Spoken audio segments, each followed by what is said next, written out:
Hi, my name is Jessamine Fairfield. I'm a lecturer in the School of Physics at NUI Galway. I'm a PI in the Curragh Medical Device Centre, and I'm also an Arctic explorer, I guess, or I will be soon. That's still really cool to say. So at the moment, I'm packing for an Arctic expedition. As you can see, I think I haven't done so much packing so far as I have just making a total mess of my whole apartment. But I have been accepted to this science art residency with the Arctic Circle organization. So they kind of bring different scientists and artists together to do projects in the Arctic on a traditional sailing ship that goes around Svalbard, the islands north of Norway. And what I'm going to be doing on board the ship is building a Cherenkov detector out of Arctic ice. Now, Cherenkov radiation is basically this radiation that happens when really fast moving particles coming in from space pass into ice, where the speed of light is slower than it is in vacuum. So they slow down to meet the new speed of light in the new medium, and then they throw off some light to get rid of the excess energy. That light is called Cherenkov radiation, and it's kind of light blue. It has a characteristic angle that it comes off of, and so I'm going to be measuring that using a detector built from Arctic ice, which I think is pretty cool. There's a really huge version of this in the Antarctic at the South Pole, which is called IceCube, which is one of the largest particle detectors in the world, using over a kilometer square of Antarctic ice, which is amazing. But I'm going to be building a much smaller one up in the Arctic.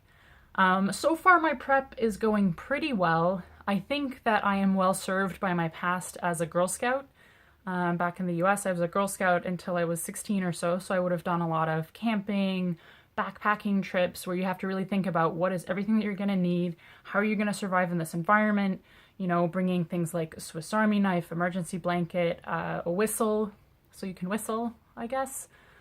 Just getting all of these things together. So I think I'm doing okay in that regard. And it also helps that actually I've done a lot of marathons and ultra marathons and trail races. So I am used to getting stuff together for that. And I also have a lot of old race shirts, which are going to be a great base layer underneath my fleece and my down and my waterproof and everything. But it is a very different climate than where I've done a lot of my outdoorsy stuff in the past.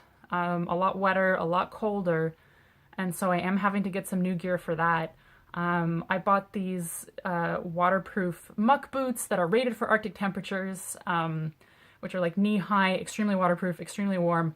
I was getting them from wellies.ie, and I had to phone the guy to check on a size, and when I was asking him about the boots, he's kind of like, oh, no, what are these for? Like, are you just going to be wearing these to Electric Picnic? Because these are the wrong boots for that. And I was like, no, I'm going to the Arctic. And he's like, oh, well, you've got the right boot then. That's all right. So I think I have everything together. I do get a bit seasick, so I have a lot of motion sickness medication, which is one benefit to the modern world over, you know, the likes of Scott and Nansen and Shackleton and all these classic explorers. But I am very inspired by them. I'm inspired to be following in their footsteps and to really see a part of the natural world that is so, you know, wild, really true wilderness, but that is also very affected by our actions as humans, the kind of activity that we do. Actually, in Svalbard, where I'm going, there's the Global Seed Bank, which has seeds from around the world kind of stored for posterity.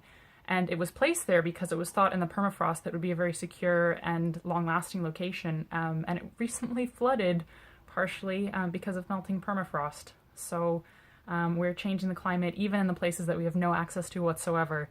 So I'm excited to go to the Arctic to see it before it changes, as it definitely will over the coming decades, to be inspired by it and to see what I can learn from it.